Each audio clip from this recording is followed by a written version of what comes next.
say or do is the truth.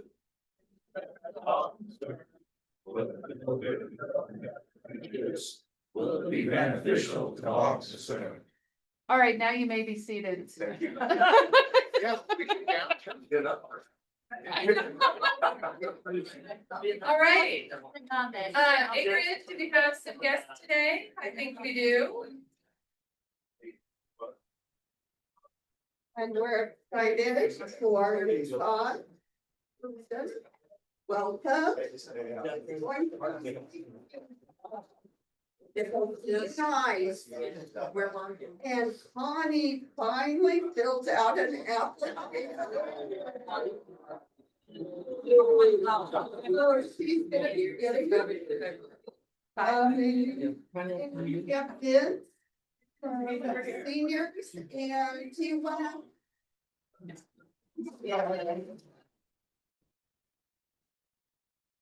I heard all beats out of this table here. I don't.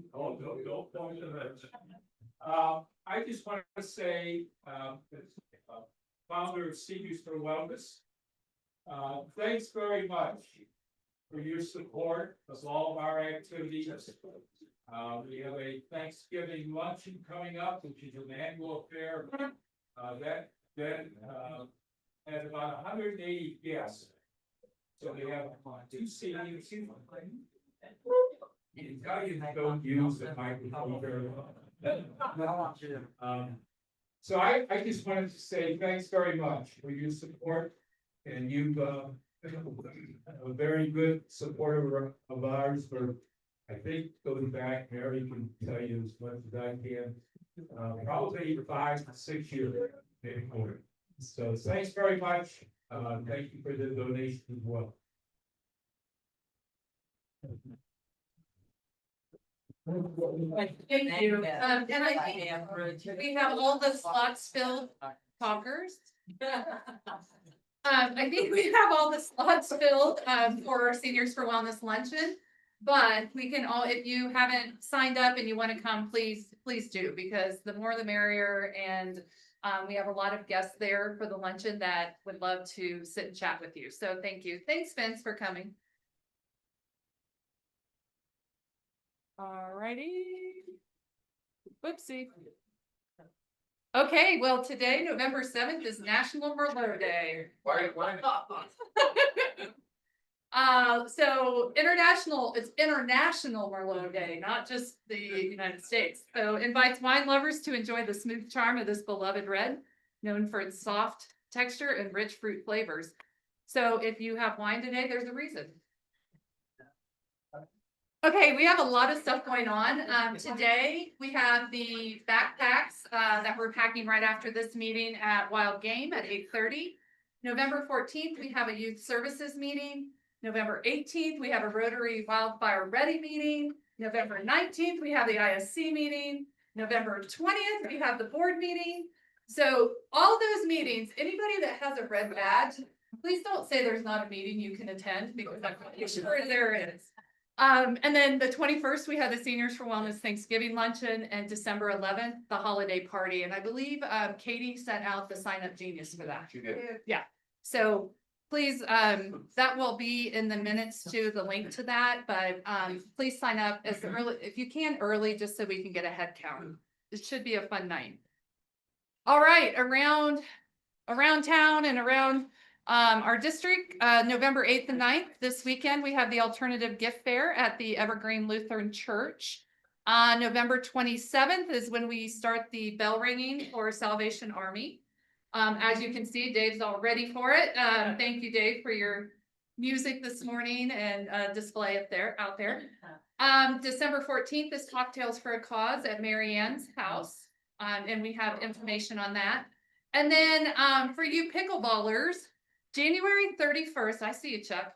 January 31st, the Centennial and Cherry Creek Rotary are having a pickleball tournament there. So Mindy, I can send you the link for it if you didn't get it.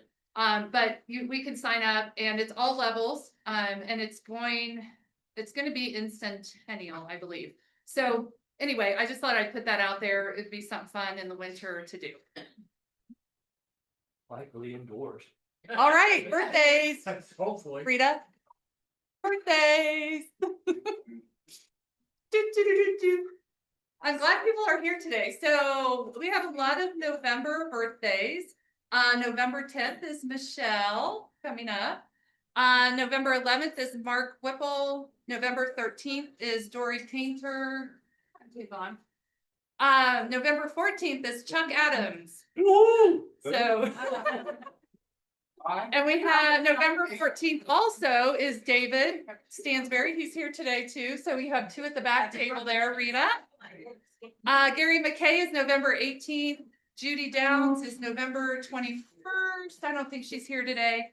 November 25th is Zach Newland, and November 26th is Bruce Brown, which he was here last week. He made an appearance, but I don't think he's here today. He was in camouflage. Yeah, he was.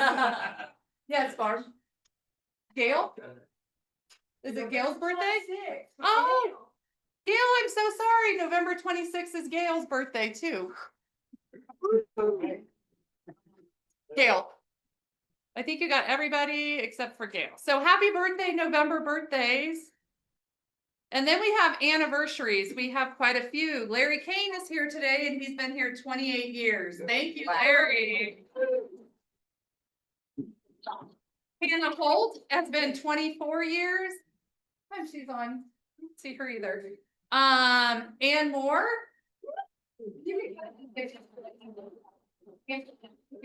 Ann Moore has been here 22 years. Wow. Scott White is 20.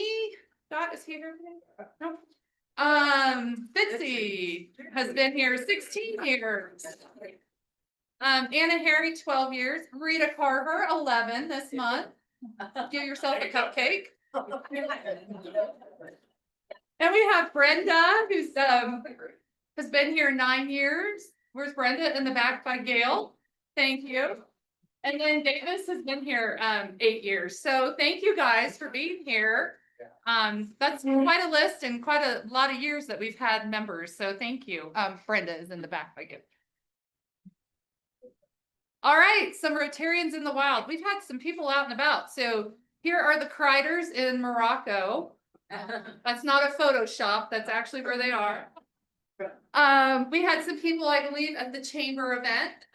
So it's nice that the Rotarians are showing there. We had book club at Jenny Boshan's house. Jenny's not here. She's probably still resting up from book club. We had a great crowd. There were 14 of us there. So if you guys want to join book club, the next one is going to be January 6th. But you have to read the book. Okay. Yes, you do. You can listen too. You don't have to be a reader. And then I forgot to put this last week, but it looks like Bill Manning and Kimra had some fun pumpkin carving for Halloween. Give it a head up. And then the Rotary Road Warriors. My goodness. You know what? We had quite the turnout, and even though it was a short notice, so I really appreciate everyone that showed up. Again, I think there was about 12 or 14 of us there. And we even had Valentine, our exchange student, helping. So thank you to everybody. The roads looked great. And I think we got it done pretty quickly. So thank you. All right, we're going to do Happy Bucks. Jack and Richard. I think we have Fitz there and Gail there. Happy bucks. I always feel like these things. I have two happy bucks because 2 weeks ago, Eric Gill and I played golf at my club, Red Rocks. We didn't keep score, we just had fun. Did you recover? No. I saw Rotary presence in Cusco, Peru, Lima, Peru, Curitiba, Brazil. Well, these last 2 weeks, it's fun to see the Rotary wheel all over the world. And most of all, I survived TSA on Tuesday in Houston.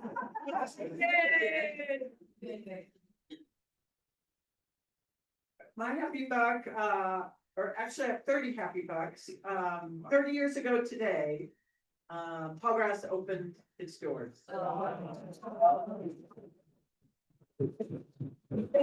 It was 30 years. I'm so grateful to all of you. This community has been so supportive and it's been quite an adventure.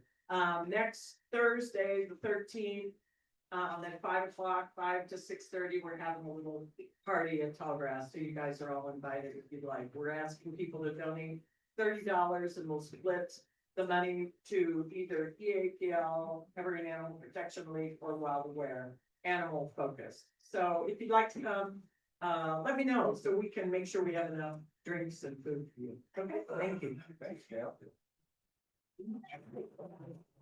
I'm happy because I'm alive. I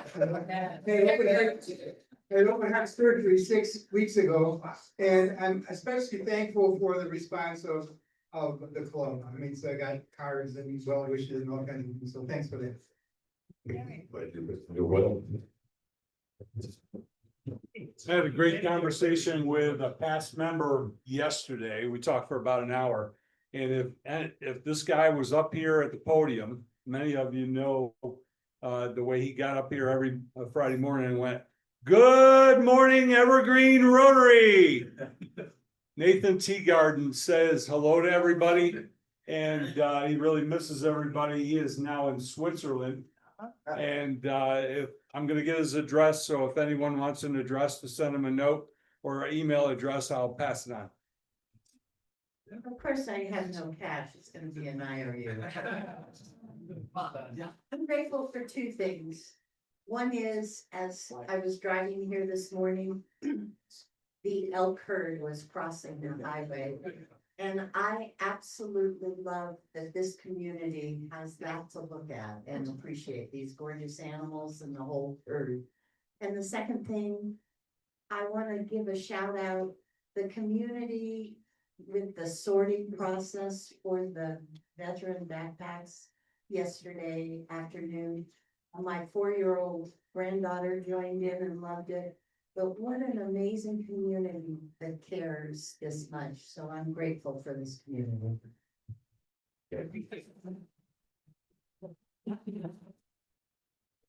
Anybody else? Last call.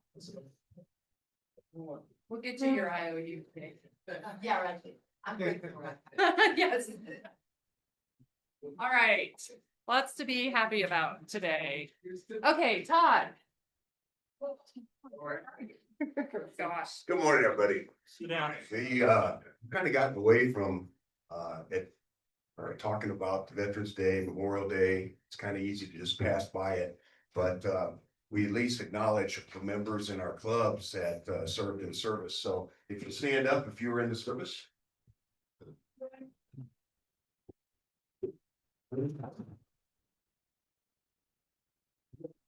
What branch? Army, Air Force. Navy, Army. Jeez, Air Force. Army. Oh. Well, thank you all for your service. Thank you very much. Yeah, thank you. And I will tell you, Todd had a really great video. It's about 10 minutes long, so I'm gonna have maybe put it in our minutes because it's a really touching video about veterans. So, yeah. All right, pause for the cause, Mr. Laughlin. Ring the bell. You guys probably don't know what I'm gonna talk about here. I just want to officially launch today our Salvation Army bell ringing. We're lucky to have Major Kiston here today. It's gonna be a real treat to listen to him. And so everything kicks off next Saturday and for the next 6 weekends after that. And so November 15th to Christmas Eve, we're out there. And I know we've got a good start. We've got over 30 people signed up for slots, but we need a lot more. And in fact, next weekend is not looking that great. So you'll hear me badgering you guys on that. But I did want to, just make sure that, everyone was aware, and it's a ton of fun, and you're also gonna learn a lot from the major here today. Thank you. For our new members, can you tell them a little bit about what the expectations are for building? Oh, sure. So for, bell ringing, we do it out in front of Walmart. And we cover the doors. We usually, do it in pairs. And it's a 2-hour slot, between 9 and 5. And you, just show up, and we love it when you bring, music or your dog, or, passing out candy canes or what have you. But it's really a fun time. I've done it a number of times last year, and it's a blast. But it's out in front of Walmart, and we do it both Saturday and on Sunday. And then, it's just a really good time. I would highly recommend. Are we it. doing both doors this year? It's not. If we get, extra people, then we will move over to the second set of doors. But the main one that everybody uses, is the grocery. Right. So that's where we're kind of situated. Does anybody have any questions? Before dogs weren't allowed, they are allowed now. Unofficially, yes. I asked the manager of Walmart, who apparently he has decision making. So he said yes. Can you, Spency, That's not his writing. can you send out the sign up genius again? For some reason I didn't get it. Sure, absolutely. I'll send out an email to everybody here later on today. It'll have the sign up genius. Yes, Okay, thank you. yep. Dave, Okay. Dave, I can say this, I rang with Peyton last year, he brought his dog. Let me tell you, that drew people in. A sturdy stare. does. Dog, If they try to walk by, ignore you, still there. I signed up for this, 2 years ago, and when I signed up, I was a little bit concerned that I would get some, humbug and, what you have, It's amazing. begging me for money and so on. Yeah. I got none of that. Yeah. I It's got amazing. some of the most wonderful comments. Thank you so much. Impersonated the Salvation Army, was happy to take credit. But, it was just great. I've done it for 2. I've signed up for this year as well, and I'm just couldn't be happier about it. No, it really is. We, last year, I was out there with my wife, and, a guy came up and he had like a wad of bills. And he went to put them in the kettle, and a gust of wind came, and it was just everything. We're running all over the parking lot, we're, gathering them up. At the end of it, he said, I'm sorry that I lost that, and he pulled out more 20s, and he gave us those as well. I mean, it really, you gotta get into the spirit, and it's a lot of fun. There's also the QR codes. Yes. And stuff that. Yes, That you can take Apple Pay or whatever. Yeah, they've come into the 21st. Yeah, that we can take QR codes, make sure that that's there. The one thing I do want to say is if you're the first, you have to go into the customer service at Walmart to get the kettle and the bells, and then when you're the last, take it back in there. So just for you guys that are new. Are there 2 stands, Dave, this year? Kara tells me that, she's delivering stands to both sides. And of course, we'll only use the second side if we have the personnel for it. Yeah, cause I think we get more money when we are. Oh, absolutely. I So would even if say, there's 2 people, Yeah. you guys can separate, you can be without each other for a couple hours. You'll make a lot more money than if you're both together. no question. Yeah. Thank you. Thanks. Anybody else? Okay, so if you haven't signed up, Dave's gonna resend that out. It'll be in our minutes and let's get this full so Dave doesn't have to stress out about it. Thank you so much. You know, what I do is if I have a Saturday or a Sunday that I'm not doing anything, I look at the sign up, I look at the sign up Genius to see if there's an open spot and I just go over there. Just because I want to make sure that we're full. And last year Walmart actually put their own employees out there if we didn't man it. So they're really into it. I look at the weather. You look at that, yes, oh, and word of advice, if it is cold, I mean, like blistering cold, please do not go there, you know, we don't want you out there with frostbite, so, thank you. Thanks so much, Dave. Okay, general announcements. We were cold. Yes, I've been very cold, and they won't let you go inside, so, you know, dress warm. Unofficially. Two quick announcements. First of all, if you ordered shirts, hoodies, sweatshirts, etc., they're over here on the shelf to pick up and they've all got names on them. Please, we can do payment by cash, check, or we can do credit card. If you want to do credit card, John Seabird will take care of that. I just need to know if that's what you want to do. So that's the first thing. Also, if you didn't order and you want to, we can still put another order in. So it's not a problem. The other thing I want to let you know is our district has a scholarship that is phenomenal. It's for young people who are going to graduate school, who are wanting to go overseas to study. And their focus of study needs to be tied into Rotary's 7 areas of focus.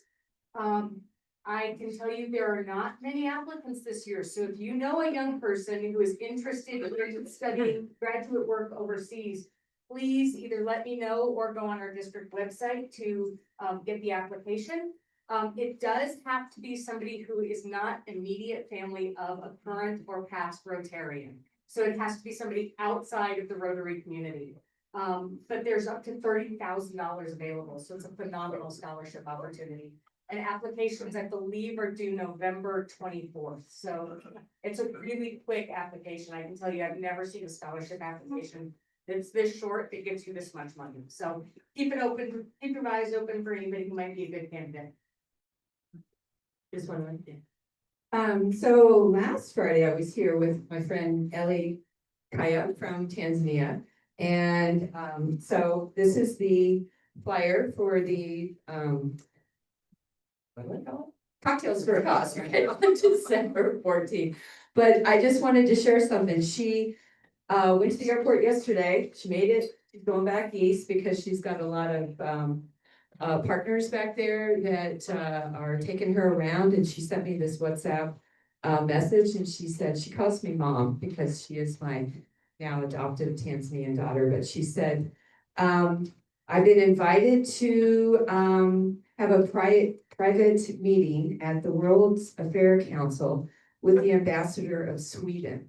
So I just want to say, if you could come on December 14th and hear Ellie's story, she has become an absolute international rock star, speaking all over the world. In March, I think I might have mentioned this, she's going to London and speaking at the Women's World Council there. So she's really making inroads with so many different, she's a great networker. And, if you're not able to come, and on this flyer, she does have a US fiscal sponsor here. There's a QR code if you wanted to make a donation to help support her nonprofit, helps girls stay in school, go to school, get them through school, all the supports, the wraparound supports that they need in that country. So thank you.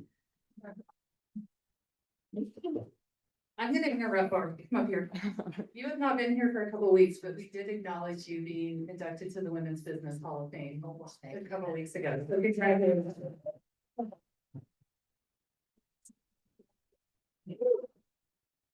Thank you very much. Hey, This coming Tuesday is our first night of preparing the meals at the shelter. And I'm very excited that this service project is being put into play. Now, our cookers, our meal prep team this week is Rita and Betsy Hayes and her husband, right? And then our servers are Chris and, is it you, Bonnie? No, who else is serving? Roger, thank you, and probably one other. And Richard will be there, and I'll be there, you'll be there. Wonderful. So anyway, I'm very excited. And I just put this out there, second Tuesday of the month is our gig. And if you happen to be baking the week before, or if you happen to be baking on a Thursday, just remember that this shelter is open every night. And Richard will be happy to take whatever little goodies you might want to bring from your batch that you had another 12 or 2 dozen.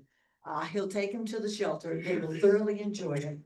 And we'll be very happy, and you'll be part of our team to just honor and work with the homeless in Evergreen. So thank you. Silly question. How many of you have traveled overseas? Looks like most everybody. Tougher question. How many of you have brought home foreign currency, change, things that buried in a drawer somewhere in a closet? Some brilliant Rotarian came up with the idea, invite Rotarians to donate your excess foreign currency. So Cindy Chase, the district governor-elect, is going to be collecting by the end of December, all your donations. And I would invite you to go digging around, scrounging around and pull it out. Shekels, them back to countries you're never going to go back to. I know I've got some marks and francs that are sitting in a drawer. Plenty of dollars. Attention. So, starting with the December meetings, every Friday, I will bring a box here inviting you to bring your excess donations. And it's a great cause. It's going to go for Polio Plus. And Great idea. please take it out and bring it in. Thank you. Great idea. Well, you know what I'm gonna say, but I just have to. One question, real quick, and take poker chips from Las Vegas. Okay. Last night, as Kate mentioned, we had so many people there, and most especially what I wanted to call attention to was Michelle brought 6 or 7 young Rotarians. And we also had the Conifer Student Council come. So between the two of these groups, there were probably 12. And they did so much work. They were busy. They got there at 4:30, some of them. And they weren't supposed to be there till 5:30. And they did so much work that by the time people came at the normal time, it was mostly done. Like, what am I to do? I said, oh, yeah, they did it all. And the boys, several of the boys from Young Rotarians went over to Walmart. I gave them some money, and they went over to Walmart to buy more stuff and brought it back. So it was really, really cool to see kids getting involved. So thank you, Michelle. So today, for those of you, how many people have done packing? Okay, so a lot of you know. It goes fast. We'll be over there at 8:30. I'm gonna leave here at 8. And it goes fast. You go in either one of the doors, wild game. Go to the back, there's a banquet room in the back. Go there, and it'll be a little chaotic. But I do have a plan, so just hang with me. I'll probably wait till 8:30 to tell everybody how to do this, because it is an assembly line and it speeds through. So we've got a variety of things. Brenda donated 10 everything for 10's women's bags. She brought bras and underwear and feminine hygiene. So we'll have separate people doing that. I'll have a variety of assignments. So when you see me, just ask me what you want me to do, what you want to do, and I'll give you an assignment. Okay? All right. Thank you guys so much. A lot of you were there last night too. A lot of you donated money and items, and it's amazing what happens with our community. Rotarians, we've got Kiwanis people. Kiwanis took home 50 bags. They're bringing them 50 packed. It Elks Lodge, I mean, it's cool, just watch us all work together, so thank you.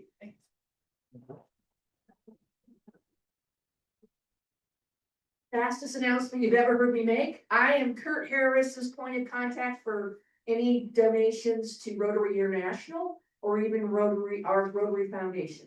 I have the forms with me. You can see me afterwards. Thank you. Introduce our speaker. Here you go, Ted. Hi, we have a neutral speaker today that brings back many childhood memories. When I was growing up in Chinatown, New York, there was always a band playing and people playing instruments, tambourines, walking through the streets. I never understood the Salvation Army. And in fact, when my grandmother had her funeral, the Salvation Army band was a part of her funeral. So I grew up with these sounds, and it's amazing to see this kettle sitting outside. And here we now today have a representative. We have Major Leeston. Okay, and he's going to tell us about Salvation Army today. Take a quick look and Wikipedia and see how big this organization is. I had no idea that working in over 100 countries. You know, we always think of the Salvation Army here. So let me introduce Major. He is responsible for the entire Intermountain Range. So he's the major, usually, and his wife is also a major. She's right here. So without further ado, Major Lisa. Well, good morning, everyone. It's really good to be with you this morning. Firstly, let me say thank you to Evergreen Rotary Club. Your partnership with the Salvation Army for I believe for more than 20 plus years and doing the kettles is absolutely astounding. So thank you for what you do. It sounds like from listening and sitting at this table and listening to all the things you do, you sound like you're a very active Rotary Club, which is fantastic. I was part of Rotary in Australia. I was part of the Rotary Club in Australia because some of you asked, where does his accent come from? It does come from south, but way, way south. Yeah, not quite. But you know, I want to say to you very much, the Salvation Army has been serving communities for the last 160 years. And you're right, we serve currently in 134 countries. We just started our work in Iraq, and we have an outpost there. So the Salvation Army is continually moving into different parts and regions of the world. Start with Catherine William Booth in 1865 in the East End of London. Now, to the guys in the room, how many of you get in trouble with your wives?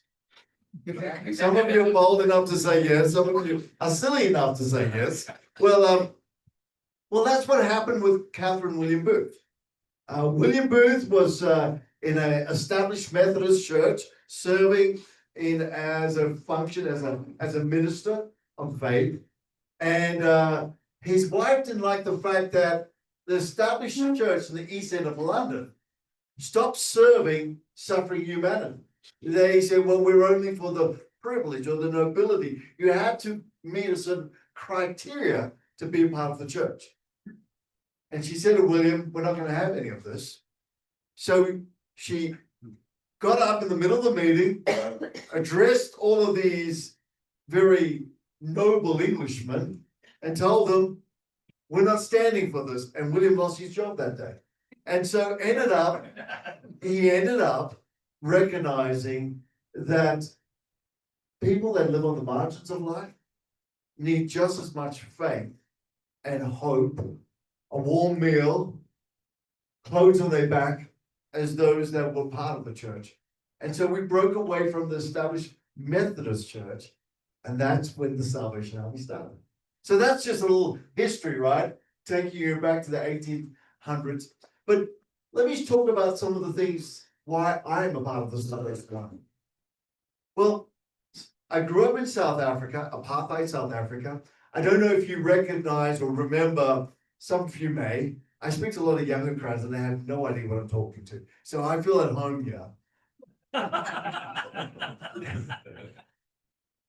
I don't know if you recognize that in 1975 in South Africa, a major incident took place called the Soweto riots.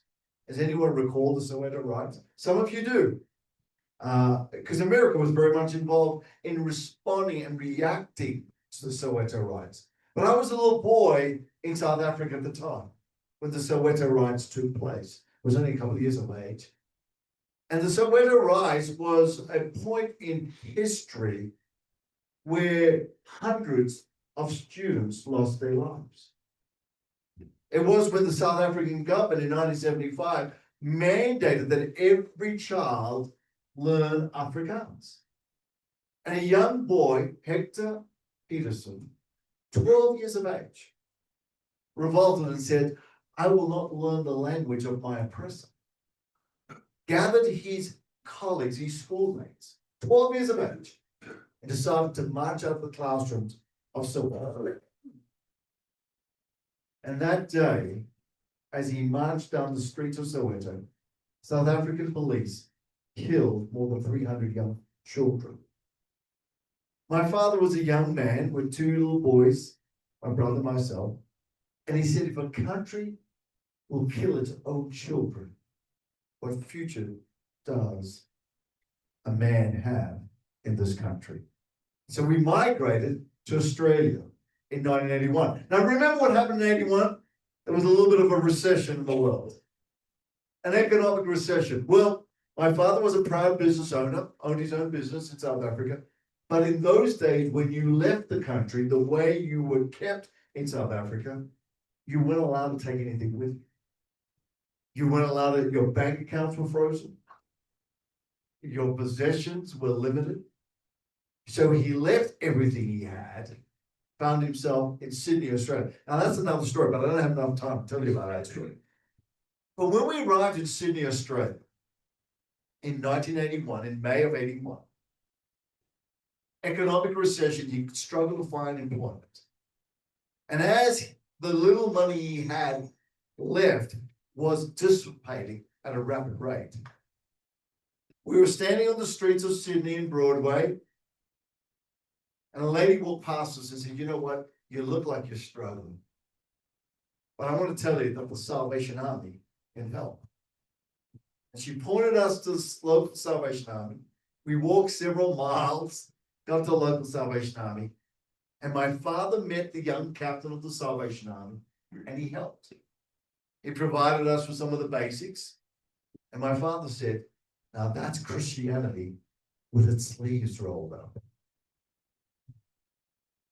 We were Christians, we're people of faith, but he said, I've not experienced an organization that actually acts out its faith. When I, and as a little boy, I listened to my father speaking, well, not really closely, but that stuck in my mind. And then many years later, there was another intersection.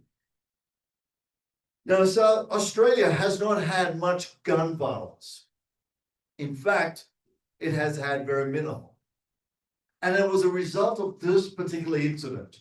In 1996, in a small community in Port Arthur. Does anyone remember what happened in Australia in 1996? Some of you do. Okay, in 1996, in a small town, it was a convict settlement that became a tourist vacation spot.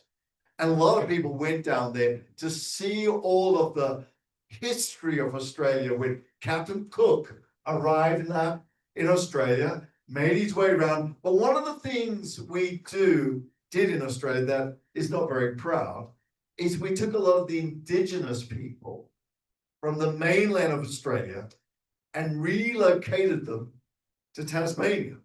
It was called, anyone know what it was called? It was called Demon's Island.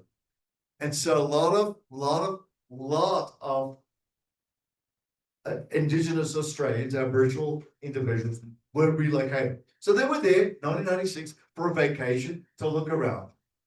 And a gunman walked into the room, a cafe, the Port Arthur Cafe, Broad Arrow Cafe, and he killed 35 people that day.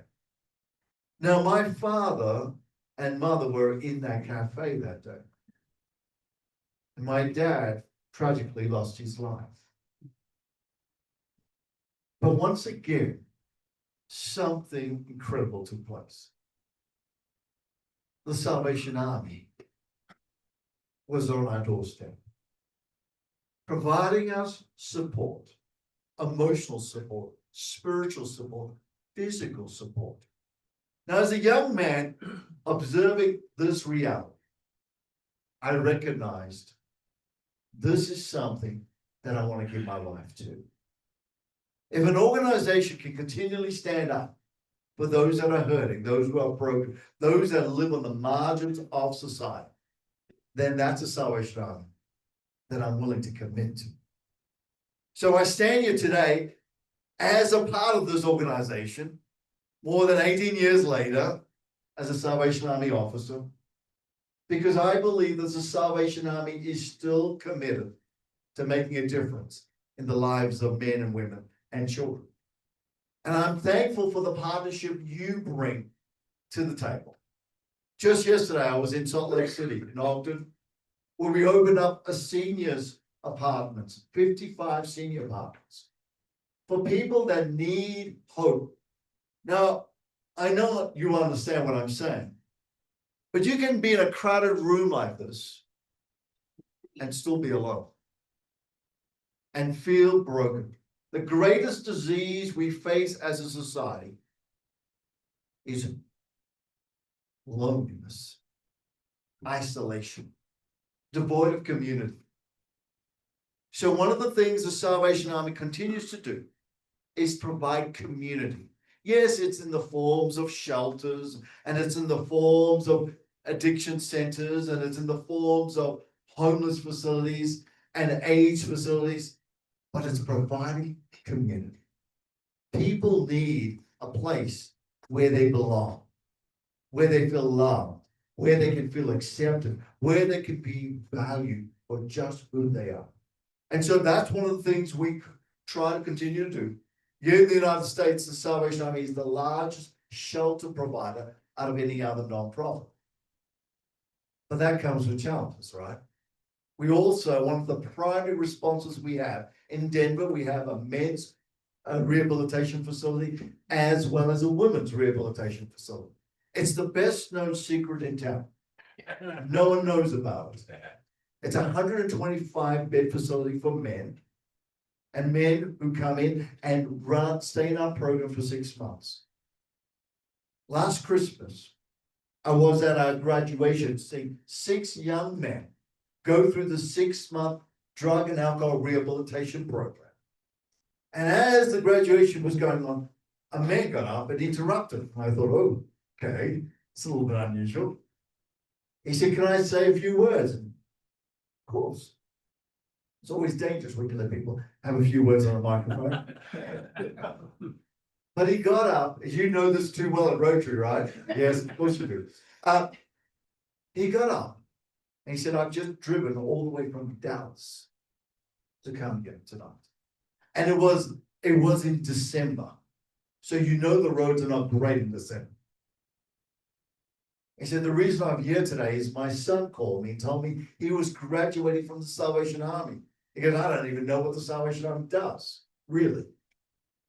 He said, I've come here today with my wife because for the last 10 years, Christmas in our household hasn't been a happy time.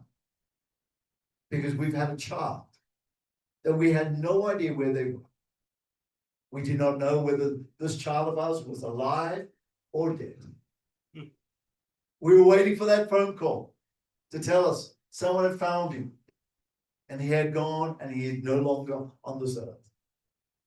To get a phone call to say your son is graduating from this program. He said to me, this is going to be the best Christmas in more than 10 years. Because a gift has come into our home. And this young man in a suit and a tie, he goes, I can't even believe he's wearing a suit, let alone a tie. Stood and shared his story of recovery. You see, friends, if we can help just one person, move through the despair of addiction and find their way forward in life, to me, that's a miracle. Christmas is a season of miracles, isn't it? And those are the miracles we as the Salvation Army and you as Evergreen Rotary play a part in. So I want to say thank you for what you do for the Salvation Army. Thank you for your partnership. It is because of your partnership that we can do what we do.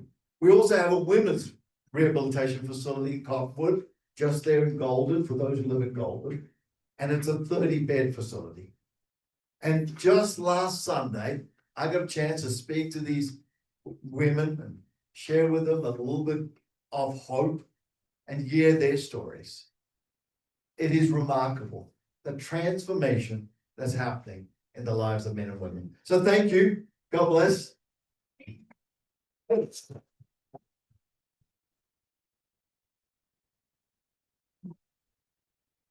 you so much. Does anybody have any questions? I have a comment. This is where you get in trouble with people's. Yes. Got a couple hours? I've been doing this for more than 16 years of ringing the bell. And it is the highlight of my holidays, just to let you know. Well, thank you. Thank you for doing that. Could you tell us a little bit about the funds from the bell ringing, what they're used for? Sure, that's a great question. I love the practical question. The funds from the bell ring or the kettles stays in the zip code that it's collected in. That's the first important thing. The Salvation Army, because its officers take a vow of both poverty, obedience, sacrifice, just like the 4 laws of Rotary. We are not, I'm not sure about that. We are totally committed to using those funds to help those in need. So for instance, those funds are used to help some of our sheltering, to pay for the cost of, it's expensive to shelter a person. It works out to be about $150 a night to shelter a person, on average. We use it to helping some of those individuals in our programs with clothing, helping them get their identification and their credentials back. We use it to help in some ways with pathways to education and employment. So there are a multitude of ways, but what is needed in that particular zip code, the needs of that community, is where the money will go towards. Anybody else have a question? Eric? I don't know, it's only one of me. You have Richard explain their connection. Yeah, please. Richard, could you explain your connection to Salvation Army? Yes, so.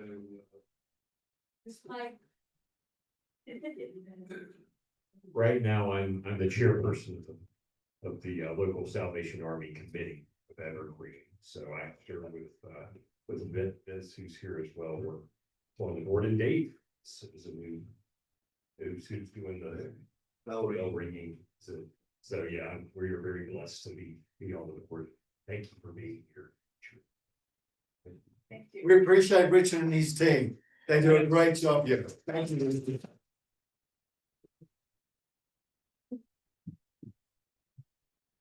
I was really moved by your story about your past, going from South Africa, leaving everything, going to Australia, seeing indigenous people being moved to Tasmania, and then losing your father. And I wanted to ask you, how important was forgiveness in your personal journey, and the forgiveness that you've seen with the young people who've graduated from your Salvation Army men's and women's program? That's a great question. It's a great question in many parts. I'm watching the time because I know Rotarians have to leave relevant on the dot. So can I say a couple of things? I'm happy for you to, I want to be transparent. I think often when we come up here and speak, we don't tell people who you are. There is credibility when you share who you are, when you remove the mask and actually become vulnerable with people. And I believe that's an important part of the journey of storytelling. So I would say to you, I do have a story that is that is a little bit longer than the time permitted here. And I'm happy for you to Google it because people have taken and looked at the story, but the question of forgiveness is a powerful question.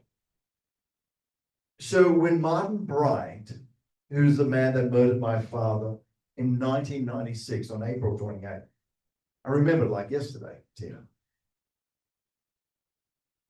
I was a young man, unsure about what forgiveness really is, to be honest. But something happened internally within my spirit that when the media camped out of our house, because this was a big story for Australia, for like 4 days in a row, 24/7, cameras, spotlights. The Salvation Army media team said, you know what, you should just, the only way to get the media off your front lawn is to actually have a press conference and tell your story. Now, I had no clue, no media training. I had no idea what I was doing. But somehow something in me, for those who have faith, can understand this. I felt the Spirit of the Lord speaking to me, saying, you need to forgive this man. So I did, publicly, on national television. Said, I forgive Martin Bryant, because just as Jesus did on the cross of Calvary, forgave the man on his left and his right, and forgave his persecutors. So yeah, I'm not preaching to you, relax. That's something. So I did speak out the powerful message of forgiveness. What that did was revolutionary for me, because it meant that the pain of that situation didn't fester into a cancer that killed my soul and gave me life and gave the reason why I can stand before you. Now, for many of those young men and ladies in addiction, because you know, one of the key drivers for homelessness is addiction. It's the number one, followed by mental health challenges. And sometimes those two are intertwined. When people learn how to allow the trauma in their life to come to the surface and allow true healing to take place and be able to forgive themselves and those around them, that's liberating. That is truly liberating. And that is what we try to take many people on the journey of. And that's why I'm doing what I'm doing. Another following up with Steve's question and your response. Another place that I think is wonderful to exhibit that forgiveness attitude is going in Robben Island and standing in front of Mandela. Personal man that gave so much to the world in South Africa. Yeah. I've been to Robben Island. I met Nelson Mandela.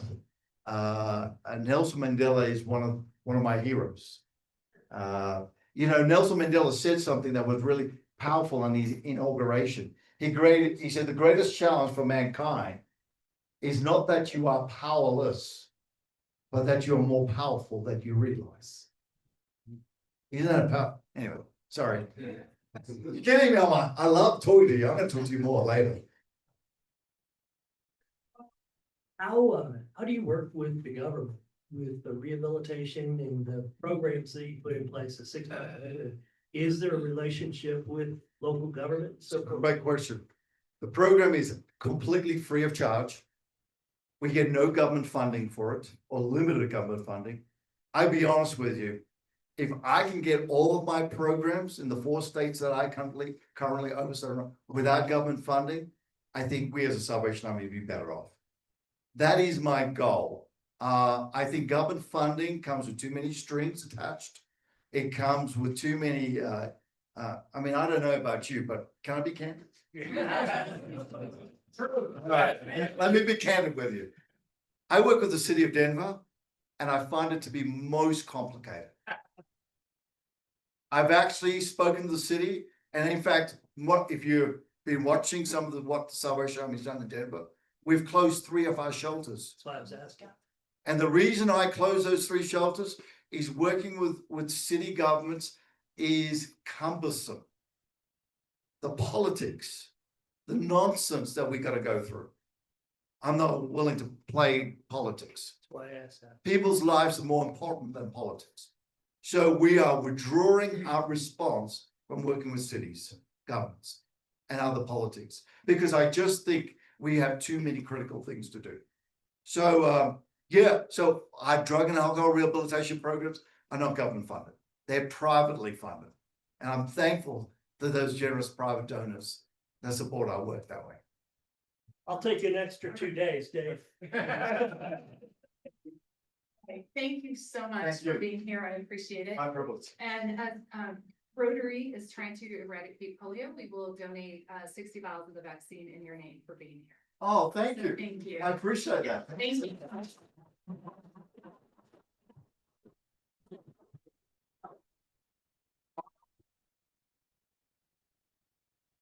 All right, now if that doesn't get you to sign up for Bell. Let's go out, make it a great Friday. We'll see some of you at the backpacks, and please go out and unite the world for good. Okay. Let's see.